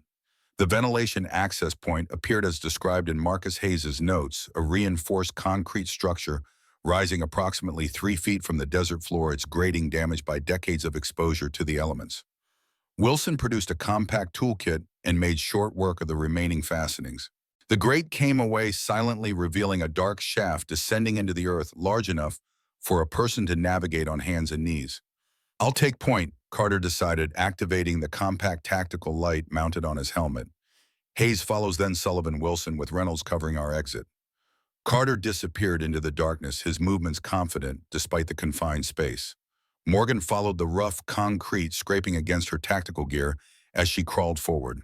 The shaft extended approximately 30 meters before branching into multiple channels, each leading to different sections of the facility. "Left branch," Morgan directed, recalling the facility schematic from her father's files, "should lead directly to the main storage area." They proceeded through the dusty confines of the ventilation system, the air growing cooler and damper as they penetrated deeper into the facility. After another 50 meters of uncomfortable crawling, Carter halted at a grating that overlooked a large underground chamber. Through the metal slats, they could see an expansive room filled with industrial shelving and storage containers. Most appeared untouched for decades, covered in a thick layer of dust, but a section near the center showed signs of recent disturbance. Portable lights illuminated an area where concrete flooring had been cut away, revealing a hidden compartment beneath. Two men worked at the excavation site, one operating cutting equipment to enlarge the opening, the other carefully removing debris. Neither was Dr. Karim, who must have remained outside with the security personnel. Carter signaled the team to hold position while he assessed the situation. The ventilation grate offered a perfect observation point without revealing their presence. From this vantage, they could see that the hidden compartment contained what appeared to be a metal container, approximately the size of a small footlocker, partially exposed by the excavation work. "That's it," Morgan whispered with certainty. "That's what my father concealed." Carter nodded and transmitted their findings to Anderson. "Oracle, we've located the objective. Two personnel at the excavation site, unknown number elsewhere in the facility, requesting permission to proceed with recovery." "Proceed with caution," Anderson replied. "Satellite shows no additional vehicles approaching, but we're detecting increased radio traffic in the area. You may have limited time." Carter outlined their approach with hand signals. They would enter through the ventilation grate, neutralize the two workers using non-lethal methods, secure the container, and extract via the same route. Simple, efficient, with minimal risk of alerting the security personnel outside. The plan disintegrated 30 seconds later when an alarm klaxon shattered the silence. Red emergency lights began pulsing throughout the underground chamber as the two workers abandoned their equipment and drew concealed weapons, compact submachine guns, that suggested they were more than simple excavation personnel. "We've been compromised," Carter announced, already shifting to their contingency plan. "Breach and secure." He kicked out the ventilation grate with a single powerful strike and dropped into the chamber below, his suppressed HK-416 assault rifle already tracking toward the first armed worker. Wilson followed immediately after, covering the opposite direction. The workers responded with professional speed, seeking cover behind equipment and returning fire. The confined space echoed with the muffled cracks of suppressed weapons as both sides exchanged fire in the dimly lit chamber. Morgan descended into the chamber with Sullivan moving directly toward the excavated compartment, while the others provided covering fire. The metal container was now fully visible, a reinforced case with radiation warning symbols stenciled on its surface, and a sophisticated locking mechanism securing its contents. As she reached for the container, Morgan noticed something that sent a chill through her combat-hardened nerves, a small digital timer attached to its side counting down from 3 minutes. "Explosive device," she called out, immediately recognizing the signature components of a military-grade demolition charge. 3 minutes to detonation. Carter dispatched the remaining worker with a precise double tap to the chest and moved to Morgan's position. His experienced eyes assessed the device in seconds. "Anti-tampering mechanism," he confirmed. "Triggered when they breached the compartment. Professional setup, military-grade composition, C with redundant detonators." "Oh, can you disarm it?" Wilson asked, securing the chamber entrance. Carter studied the device with the focused calm of someone who had encountered similar challenges in combat zones around the world. "Not without specialized equipment. This isn't just meant to destroy the evidence, it's designed to collapse this entire section of the facility." The implications were clear. Whoever had set this failsafe had anticipated discovery and ensured nothing would survive, including those who found it. "We need to move," Carter decided. "Now, secure the container and head for the surface." Morgan lifted the metal case surprisingly heavy for its size, suggesting dense contents. As they prepared to exit, Sullivan called their attention to something they had overlooked in the urgency of the moment: a laptop computer connected to a portable scanner at the excavation site. They were digitizing documents. He noted, quickly disconnecting the laptop and securing it in his pack. This might contain copies of whatever they've already processed. With the container and laptop secured, the team moved rapidly toward the exit, abandoning their original extraction route in favor of the main corridor leading to the surface. The facility's alarm continued to wail, ensuring that any security personnel outside would be fully alert to their presence. They emerged into a larger chamber that appeared to have once served as a laboratory, filled with long-abandoned equipment covered in decades of dust. Beyond it lay a corridor leading to a stairwell that would take them to the surface. As they crossed the laboratory, gunfire erupted from the corridor. A head security personnel had entered the facility and established a blocking position between them and the exit. Carter and Wilson immediately took cover, returning fire with disciplined bursts that forced their opponents back temporarily. Morgan, still carrying the heavy container, found protection behind an overturned laboratory table, drawing her father's M1911 pistol to provide supporting fire. 2 minutes to detonation, Sullivan reminded them, checking the countdown he'd synchronized to his watch. "We need an alternate exit," Carter stated, already assessing their options. Morgan recalled the facility schematic from her father's files. "Emergency evacuation tunnel," she said. "West wall of this laboratory should lead to a surface hatch approximately 100 meters from the main entrance." Carter nodded and signaled Reynolds to locate the tunnel entrance, while he and Wilson maintained suppressive fire against the security team in the corridor. Reynolds moved along the western wall, searching for access points hidden by decades of neglect. "Found it," he called, clearing away debris from a heavy steel door marked with faded emergency evacuation signage. The manual override required significant force to activate after years of disuse, but Reynolds managed to engage the mechanism. The door reluctantly swung open, revealing a narrow tunnel sloping upward toward the surface. "Move," Carter ordered. "Sullivan first with the laptop. Hayes follows with the container. Wilson, Reynolds, and I will cover." Sullivan entered the tunnel without hesitation, Morgan close behind with the critical evidence. The remaining operators maintained suppressive fire, executing a disciplined, fighting withdrawal toward the escape route. A new sound joined the cacophony of alarms and gunfire, helicopter rotors approaching from the north. Whether friendly or hostile remained unknown, but the tactical situation was deteriorating rapidly. 90 seconds to detonation, Sullivan called from the tunnel. Carter and the others completed their withdrawal, sealing the emergency door behind them to delay pursuit. The tunnel was barely illuminated by ancient emergency lighting that flickered unpredictably, casting strange shadows as they moved rapidly toward the surface. "Oracle, this is Nomad," Carter transmitted. "Objective secured, but facility rigged to detonate in approximately 80 seconds. Exfiltrating via emergency tunnel on western perimeter. Unknown air asset approaching from north. Requested immediate extraction." "Nomad, Oracle," Anderson responded. "Extraction helicopter diverted to your position. Unknown air asset identified as civilian pattern, Bell 407 with modifications consistent with private military contractors. Considered hostile."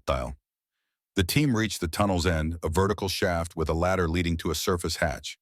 Carter ascended first, checking for threats before signaling the others to follow. They emerged into the desert night, approximately 100 meters from the main facility, exactly as Morgan had indicated. The Bell 407 helicopter was now visible, circling the facility's main entrance, where the security team's vehicles remained parked. Its searchlight swept the perimeter, seeking targets in the darkness. 45 seconds, Sullivan announced. Carter assessed their position relative to the approaching helicopter and the facility set to detonate. "We need distance from that blast radius. Move southwest, use the terrain for concealment from the air asset."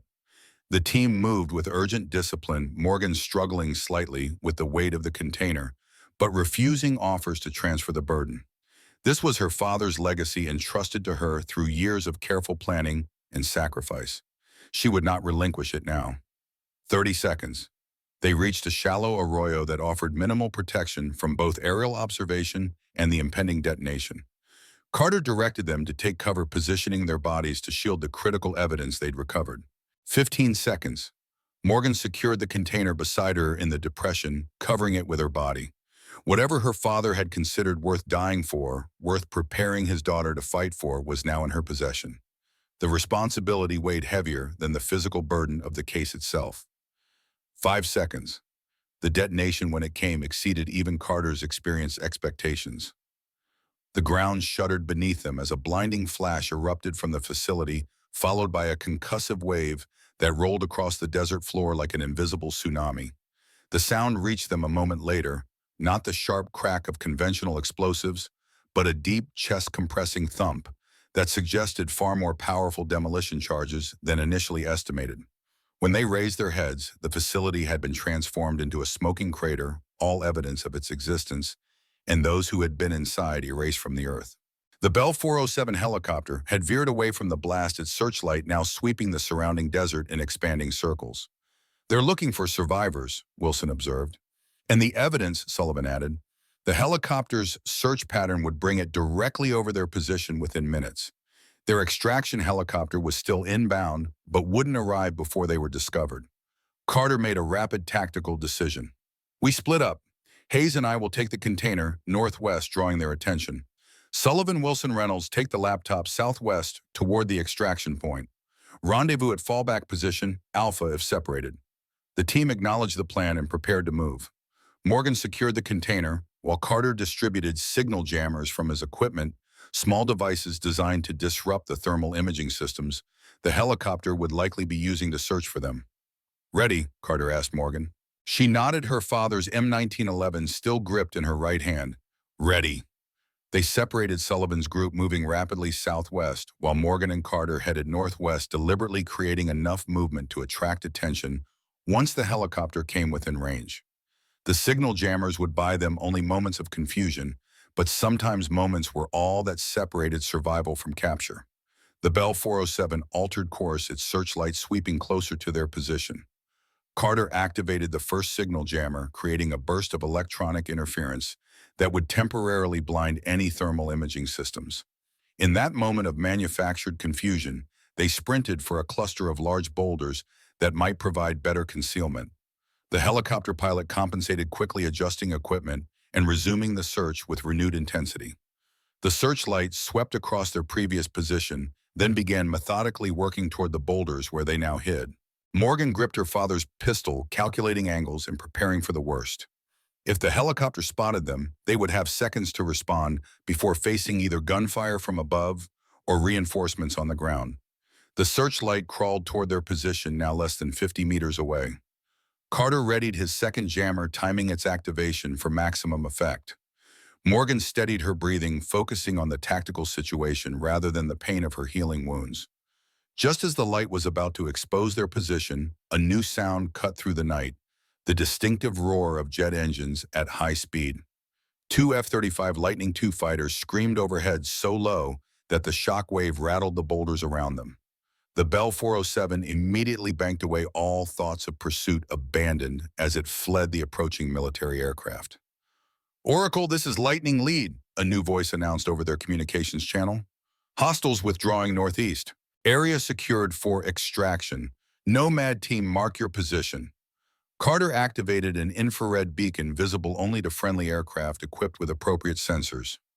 Within minutes, their extraction helicopter appeared on the horizon, not the Black Hawk that had inserted them, but a larger CH-53E Super Stallion with an armed escort of two AH-64 Apache attack helicopters. As the massive helicopter touched down, Carter and Morgan emerged from cover, the metal container still secured between them. A team of Marines in full combat gear established a defensive perimeter around the landing zone while they boarded. Inside the helicopter's cavernous cargo bay, they found Sullivan, Wilson, and Reynolds already aboard their separate extraction, having been executed with similar precision. The laptop was secured in a specialized container designed to preserve digital evidence. "Package secured," Carter reported as the helicopter lifted off. "Both physical and digital components intact." "Well done, Nomad team," General Ward's voice responded. "Return to base for immediate analysis." Morgan secured herself in a jump seat, the container firmly beside her. As the helicopter gained altitude, she allowed herself a moment of reflection. Her father had hidden this evidence 16 years earlier, anticipating a day when it would be needed to expose the truth about Prometheus. Now that day had finally arrived. Whatever secrets the container held, they had been worth killing for, worth 14 bullets in her body and multiple attempts on her life. Soon those secrets would be revealed, and the truth her father had sacrificed so much to preserve would finally emerge from the shadows. Swag. The secure analysis facility deep within Nellis Air Force Base hummed with controlled activity as specialists in hazardous materials handling prepared to open the container recovered from Site 115. Morgan stood behind protective glass with Anderson Ward and the rest of the team, watching as technicians in full containment suits positioned the case in a specialized chamber designed to isolate potentially dangerous materials. Radiation readings are minimal, the lead technician reported through the intercom, consistent with long-term low-level exposure rather than weapons-grade material. Ward nodded unsurprised. Marcus wouldn't have stored anything immediately hazardous. The radiation warnings were likely meant to discourage casual tampering. The technicians carefully disengaged the locking mechanism, a sophisticated combination of mechanical and electronic systems that had preserved the container's contents for 16 years. As the seals released with a soft hiss of equalizing pressure, the lead technician carefully raised the lid. Inside, they found meticulously preserved documents in sealed archival sleeves, several data storage devices of various vintages, and, at the center, a small lid container approximately the size of a cigar box. The technicians removed each item with practiced precision, cataloging and preparing them for analysis. The documents were transferred to a specialized scanning station where they could be digitized without damaging the originals. The data storage devices ranging from 1990s-era zip disks to more modern solid-state drives were connected to isolated computer systems designed for forensic analysis of potentially corrupted or sensitive data. The lead container required more careful handling. It was placed in a separate containment unit where specialized equipment could analyze its contents without direct exposure. "Initial document scan complete," announced one of the analysts after 30 minutes of intensive work. "We have operational reports, technical specifications, shipping manifests, and what appears to be personal journals or notes." On the main display screen, images of the scanned documents appeared detailed records of the nuclear materials transferred from collapsing Soviet facilities to Iraq in the late 1980s and early 1990s. The shipping manifest bore the signatures of Russian military officers, Iraqi officials, and most damning of all, American intelligence personnel who had facilitated the transfers. "These are authentic," Ward confirmed, studying the signatures with grim recognition. "I recognize several of these names, high-ranking officials in both the intelligence community and private sector." Anderson pointed to one signature in particular, a distinctive scrawl that appeared on multiple authorization documents. "Richard Harlow, current National Security Advisor, then a senior CIA operations officer specializing in Middle East affairs." The implications were staggering. One of the most powerful figures in American national security had personally authorized the transfer of nuclear materials to Saddam Hussein's Iraq, then helped conceal that fact for decades, even as the United States later invaded Iraq under the pretense of preventing nuclear proliferation.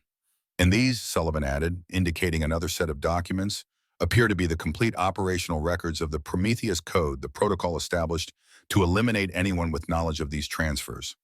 The documents detailed a systematic campaign of assassination and manufactured accidents targeting not only Marcus Hayes' SEAL team, but also scientists, diplomats, and even journalists who had stumbled too close to the truth over the subsequent decades. "My God," Wilson murmured, the professional detachment of a career officer momentarily shaken by the scope of the conspiracy revealed before them. The lead technician's voice interrupted their review. "Sir, we've completed preliminary analysis of the lead container's contents." On a separate screen, images appeared of what the container held: a small glass vial containing a dark metallic substance, accompanied by detailed technical specifications. "It's a sample of the nuclear material," the technician explained. "Specifically weapons-grade uranium with isotope signatures matching Soviet production methods from the late 1980s. The documentation confirms it came from a facility in Kazakhstan that was supposedly decommissioned after the Soviet collapse." Ward studied the analysis with the practiced eye of someone familiar with nuclear security protocols. "This is definitive proof. The isotope signature is like a fingerprint. It can be matched conclusively to its source facility. There's no plausible deniability here." Morgan felt a complex mixture of emotions: vindication for her father's sacrifices, anger at the betrayal by those sworn to protect the nation, and a growing sense of responsibility for what came next. The truth her father had preserved at such cost was now in their hands. But what would they do with it? The laptop recovered from the excavation site contains additional evidence. Sullivan reported reviewing the data extracted by the technical team. They had already digitized approximately 40% of the documents before we interrupted them. There are also communications indicating they were reporting directly to Harlow's office, which means Harlow knows we have the evidence, Anderson concluded. He'll move quickly to contain this situation. As if to confirm his assessment, a security officer entered the analysis room with urgent news. General Ward, we're receiving reports of an executive order just issued from Washington. All personnel associated with Operation Prometheus Air are to be detained for questioning regarding unauthorized access to classified materials and potential espionage activities. That didn't take long, Ward observed dryly. Harlow's using his authority to classify our investigation as a national security threat. Can he do that? Wilson asked. He can try, Ward replied, but he's overlooking something important. I activated Prometheus Air, under my authority as JSOC commander, through channels specifically designed to bypass potential compromise in the traditional chain of command. He turned to the security officer. Implement security protocol Echo 3. No one enters or leaves this facility without my direct authorization. Communications blackout except through designated secure channels. As the officer departed to execute these orders, Ward addressed the assembled team. Harlow is scheduled to arrive in San Diego tomorrow for the National Security Conference. Given these developments, he'll likely alter his plans, but we have a narrow window of opportunity before the full weight of his authority can be brought to bear. What's our play, sir? Carter asked, his tone reflecting the shift from completed mission to new operational phase. Ward considered the tactical and strategic elements with the calculated precision that had carried him to the highest levels of Special Operations Command. We need to secure both the evidence and our personnel while simultaneously ensuring the truth reaches those with the authority to act on it. The chairman of the Joint Chiefs, Anderson suggested. Admiral Lawrence Phillips. He's outside Harlow's direct influence and has the necessary security clearances to evaluate this evidence properly. And he's attending the same conference in San Diego, Sullivan added, consulting his tablet. Arriving tonight with a full security detail. Ward nodded, decision made. We'll establish secure transit for the evidence and key personnel to San Diego. Anderson, you'll coordinate with Phillips's security team to arrange a private briefing before the conference begins. He turned to Morgan. Staff Sergeant Hayes, you remain the primary target for anyone seeking to suppress this information. You'll need to maintain a low profile during transit. Morgan straightened her posture, reflecting her determination despite her still healing wounds. With respect, sir, I should be present when this evidence is presented. My father entrusted it to me. I need to see this through. Ward studied her for a moment, recognizing in her the same unwavering commitment he'd seen in her father decades earlier. Very well. You'll accompany Anderson to the briefing, but with enhanced security protocols. Carter's team will provide close protection. As they finalized the operational details, a technician approached with new information. Sir, we've completed preliminary analysis of the personal journals included in the container. They appear to be written by Commander Hayes, documenting his investigation and the steps he took to preserve the evidence. The final journal entry, displayed on the screen for all to see, had been written just weeks before Marcus Hayes' death from cancer. If you're reading this, Morgan, it means you've followed the breadcrumbs I left behind. I always knew you would. You have your mother's heart and my stubborn determination, a combination that makes you perfectly suited for the burden I've placed on your shoulders. The truth about Prometheus must come to light, not for vengeance or justice for those of us who were betrayed, but because secrets of this magnitude corrupt the very institutions they're meant to protect. America can withstand the revelation of past mistakes, however painful. What it cannot survive is the cancer of deception that grows each time we choose expedience over principle. I'm sorry I couldn't complete this mission myself. The cancer progressing through my body has seen to that. Whether it was naturally occurring or induced by those who've been watching me these past decades makes little difference now. What matters is that you finish what I started. Trust Anderson, trust Ward. They were among the few who never compromised, even when it would have been easier to look away. I've watched you grow into a warrior worthy of the highest traditions of our nation's service. Know that whatever happens next, I am profoundly proud of the woman you have become. Semper Fidelis, Dad. Morgan stood motionless as she read her father's final message. The familiar sign-off bringing a rush of memories, training sessions in the woods behind their home, late-night discussions of military history and strategy, his unwavering support when she announced her decision to join the Marines. All of it had been preparation for this moment. We'll honor his sacrifice, Ward said quietly, and yours. The evidence was carefully repackaged for transport, the digital copies secured on encrypted drives, and the team prepared for movement to San Diego. As they worked, Morgan felt a growing sense of purpose and clarity. The 14 bullets that should have ended her life had instead propelled her toward this moment of truth, a convergence of past and present that would reshape the future. The secure conference room in the San Diego Naval Base was designed for the most sensitive military briefings, swept for electronic surveillance devices, hourly surrounded by signal-blocking materials, and guarded by Marines with the highest security clearances. Admiral Lawrence Phillips, chairman of the Joint Chiefs of Staff, sat at the head of the table, his weathered face reflecting decades of naval service and the weight of command at the highest levels. This evidence is conclusive, he stated after reviewing the materials presented by Ward and Anderson. The authentication protocols confirm these documents are genuine, and the nuclear materials sample provides physical corroboration that cannot be dismissed. Morgan sat quietly, allowing the senior officers to process the implications of what they had discovered. Carter and his team maintained security outside, ensuring no unauthorized personnel could interrupt this critical briefing. Richard Harlow's involvement is particularly disturbing, Phillips continued. As National Security Advisor, he has access to our most sensitive operations and intelligence.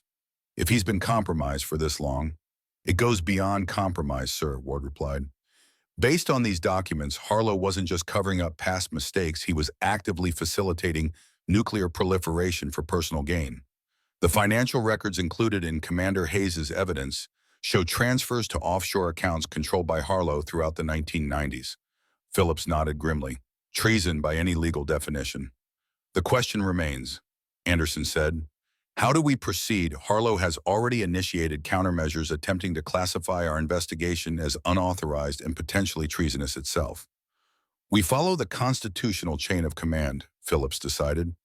I'll brief the Secretary of Defense and the President, directly bypassing Harlow entirely.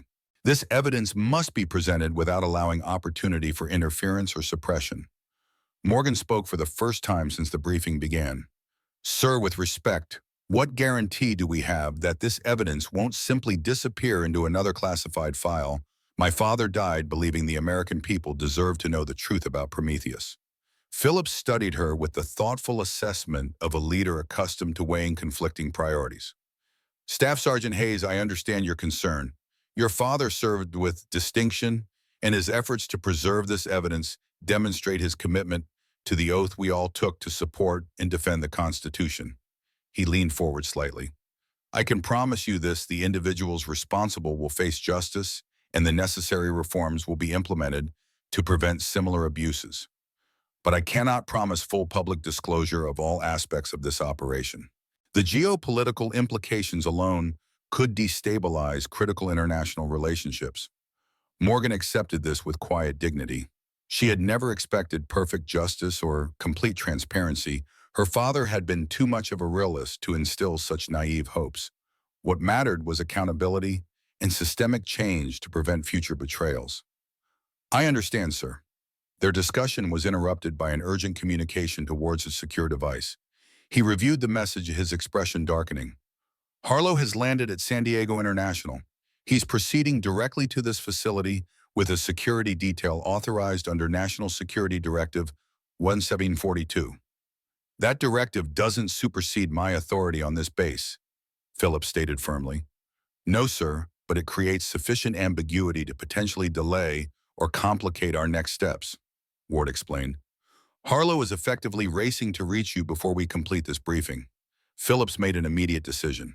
We'll relocate to the Secure Communications Center. I'll contact the Secretary of Defense and the President from there. Ward, ensure the evidence remains secured. Anderson, coordinate with base security to manage Harlow's arrival without creating an incident that might attract unwanted attention. As they prepared to move, Morgan was struck by the bizarre culmination of events. from surviving 14 bullets in a training exercise to now being at the center of a high-level national security confrontation that would determine how America confronted its own darkest secrets. The group had just reached the corridor when the facility's security alerts activated not the piercing alarms of an external threat, but the measured tones indicating a high-priority visitor had entered the security perimeter. "Harlow's here," Anderson announced, checking the security feed on his tablet. Moving faster than anticipated. Phillips turned to Morgan. "Staff Sergeant Hayes, I believe it would be strategically advantageous if Harlow remains unaware of your presence during our initial interaction. Would you be willing to observe from the security monitoring station?" Morgan recognized the tactical wisdom in this approach. "Yes, sir."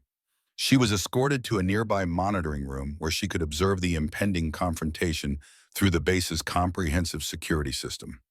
Within minutes, Richard Harlow appeared on the screens, a distinguished man in his late 60s, silver-haired and impeccably dressed in a tailored suit that projected authority and confidence.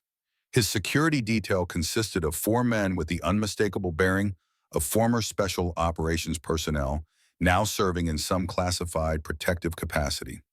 Phillips met Harlow in a small conference room, their interaction visible through multiple camera angles. Though the room's audio wasn't active on the security feed, Morgan could read the tension in their body language. Harlow projecting confident authority, Phillips responding with the implacable calm of a military commander who had faced far more intimidating situations. After a brief exchange, Phillips led Harlow to a different secure room, deliberately away from where the Prometheus evidence was being held. Ward joined them moments later, his posture revealing nothing of the momentous revelations they had just reviewed. As Morgan watched this careful choreography of power and deception, a subtle movement on another security feed caught her attention, a man in maintenance coveralls accessing a secure area near the evidence storage room. Something about his movements triggered her combat instincts, too purposeful, too aware of the camera positions, deliberately keeping his face averted from direct view. She zoomed in on the feed, enhancing the image to reveal a face she recognized from the briefing materials, a known associate of Harlow's private security team, a former intelligence operative with specialized skills in evidence manipulation and destruction. "Anderson," she called through the secure communication channel. "Infiltrator approaching evidence storage from Maintenance Quarter B, East Wing." Anderson responded immediately, redirecting security personnel to intercept the threat. On the monitors, Morgan watched as Marines converged on the corridor, apprehending the infiltrator before he could reach his objective. This development changed the dynamic of Phillips's meeting with Harlow. On screen, Morgan could see Ward receiving notification of the attempted infiltration, then leaning forward to share this information with Phillips. The Admiral's expression remained professional, but his posture shifted subtly from diplomatic engagement to confrontational authority. Harlow's reaction was barely perceptible, but to Morgan's trained eye, the micro-expressions told a story of calculation and recalibration. He hadn't expected his operative to be caught, and now the carefully constructed narrative he had prepared was crumbling before it could be fully deployed. Morgan's attention was diverted by movement at the security center's entrance. Carter had arrived to escort her to a new location as the situation evolved. "Admiral Phillips has requested your presence," he explained. "Harlow's infiltration attempt has accelerated the timeline." She followed him through the facility's secure corridors to a different conference room where Phillips, Ward, and Anderson awaited. Harlow was notably absent. "Staff Sergeant Hayes," Phillips greeted her. "The situation has developed significantly in the past 30 minutes. Your alertness regarding the infiltrator has forced Mr. Harlow into a defensive position rather than the offensive one he planned." "Where is he now, sir?" Morgan asked. "Detained in a secure room while we await the arrival of FBI counterintelligence personnel," Phillips replied. "His attempted infiltration of a secure military facility, combined with the evidence you've recovered, has triggered protocols that even his authority cannot circumvent." Ward added, "The Secretary of Defense has been briefed and has authorized immediate protective measures for all personnel involved in exposing the Prometheus operation. You and your team will remain under military protection until the situation stabilizes." Morgan absorbed this information, recognizing that they had crossed a point of no return. The conspiracy her father had died exposing was now being dismantled at the highest levels of government. "There's something else you should know," Anderson said, his expression uncharacteristically hesitant. "Something I've kept from you until I was certain the moment was right." He nodded to a Marine guard at the door who stepped outside briefly before returning with another individual, a man in his 60s, silver-haired, but still carrying himself with the unmistakable bearing of a career special operations officer. Though older and more weathered than the photos Morgan kept of him, the man's features were instantly recognizable. Dad. The word escaped her lips as a whispered question, disbelief warring with hope. Marcus Hayes stood before his daughter alive, despite the elaborate funeral she had attended 7 years earlier, his eyes reflecting a complex mixture of pride, regret, and love. "Hello, Morgan," he said simply, his voice exactly as she remembered it, steady, confident, with the slight rasp that came from decades of giving orders in combat conditions. How she managed her disciplined composure temporarily shattered by the impossibility of his presence. "The cancer was real," Marcus explained, moving closer but stopping short of embracing her, uncertain of his welcome after years of deception. "Stage 4 glioblastoma terminal, according to every specialist. But while undergoing experimental treatment overseas, I was approached by an intelligence officer who had discovered evidence that Prometheus was still active." He glanced at Anderson, who nodded confirmation. "We needed someone Prometheus believed was already dead, someone who understood the operation from the inside and could work to dismantle it without triggering their surveillance systems. The treatment worked better than anyone expected," Marcus continued. "Not a cure, but a significant remission. Enough to give me time to complete what I'd started in '91, gathering evidence, identifying key personnel, and preparing for the moment when Prometheus could finally be exposed." Morgan processed this information with the tactical clarity that had kept her alive through combat and assassination attempts. "The funeral necessary," Anderson interjected gently. "If Prometheus operatives believed Marcus was alive and actively working against them, they would have eliminated everyone connected to him. You, your mother, your brother. The grief was real. Morgan, and I'm sorrier for that than I can ever express. But it kept you alive long enough to become the final piece in dismantling Prometheus." Morgan studied her father's face, seeing the toll the years of separation and secrecy had taken on him. "You've been watching me," she realized, "all this time." Marcus nodded. "From a distance. I saw you graduate from Paris Island. Watched your promotion to staff sergeant. Even managed to observe part of your second deployment from a classified monitoring position." His voice caught slightly. "I was never more than a few hours away, ready to intervene if Prometheus ever identified you as a threat before you were ready." The tactical part of Morgan's mind recognized the strategic necessity of the deception, even as the daughter in her struggled with the years of grief and loss. "Does Mom know Matthew?" "Not yet," Marcus admitted. "You were the first priority once Prometheus was exposed. They'll be brought into protective custody within the hour, and I'll explain everything to them personally." Phillips cleared his throat gently, reminding them of the larger situation still unfolding. "Commander Hayes' resurrection will remain classified for the immediate future for both operational security and family privacy. His expertise will be invaluable as we work to identify all elements of the Prometheus network." Morgan nodded, professional discipline reasserting itself despite the emotional turbulence of the moment. "What happens now, sir? Justice," Phillips stated simply. "Accountability for those involved, reforms to prevent similar abuses, and appropriate recognition for those who sacrificed to expose the truth." He looked directly at Morgan. "Including you, Staff Sergeant Hayes." 2 weeks later, in a private ceremony attended only by those with direct knowledge of Operation Prometheus Air, Morgan Hayes was awarded the Navy Cross for extraordinary heroism and uncommon valor in the face of great danger. The citation, carefully worded to protect classified information while acknowledging her sacrifice, noted her survival after being critically wounded and her subsequent actions to expose threats to national security. General Ward presented the medal personally, his formal remarks giving way to a more personal observation as he completed the ceremony. "Staff Sergeant Hayes represents the highest traditions of the United States Marine Corps honor, courage, and commitment, even in the face of betrayal by those sworn to uphold the same values. Her actions remind us that the strength of our nation lies not in the power we project or the secrets we keep, but in the integrity of those who serve." After the ceremony, Morgan stood with her father Anderson and Ward, watching as the sun set over the San Diego harbor. Her wounds were healing, though scars would remain physical reminders of the 14 bullets that had started her journey toward truth. "What will you do now?" Marcus asked his daughter, their relationship gradually rebuilding after the years of separation. Morgan considered the question carefully. She had been offered various positions within military intelligence and special operations command opportunities that would utilize her unique experiences and proven abilities. "I'm going to teach," she said finally. "At the basic school in Quantico, new Marine officers need to understand that their primary loyalty isn't to any individual or agency, but to the Constitution and the principles it represents."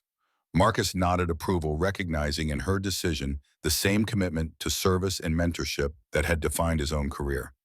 "And the Prometheus documents," she asked, turning to Ward, "secured at the highest levels," the general confirmed. "Key findings have been provided to congressional oversight committees, and reforms are already being implemented to prevent similar operations from being established. As your father predicted, our institutions are proving resilient enough to withstand the truth. The full story of Prometheus would never be publicly known. The geopolitical implications were too significant, the potential damage to necessary international relationships too great. But the corruption it represented was being excised, the individuals responsible facing justice through carefully controlled processes that balanced accountability with national security." Morgan accepted this reality with the pragmatic understanding her father had instilled in her throughout her childhood. Perfect justice was an ideal to strive for, not an expectation in a complex world where competing values sometimes required difficult compromises. As darkness settled over the harbor, Morgan felt a sense of completion that had eluded her since that morning in Bridgeport, when 14 bullets should have ended her life. The Prometheus heir had fulfilled her purpose, exposing secrets buried for decades and forcing a reckoning within the institutions sworn to protect the nation. Whatever came next, teaching young officers, continuing her Marine Corps career, or eventually following her father into more classified realms of service, she would carry forward the lessons learned through blood and sacrifice that truth matters, that integrity must be maintained even when convenient compromises beckon, and that some principles are worth fighting for, regardless of the cost. Marcus placed a hand on his daughter's shoulder, the gesture bridging years of separation and shared purpose. "Semper Fi," he said simply. "Always faithful," Morgan replied, completing the phrase that had guided both their lives through the darkest of times. "Always."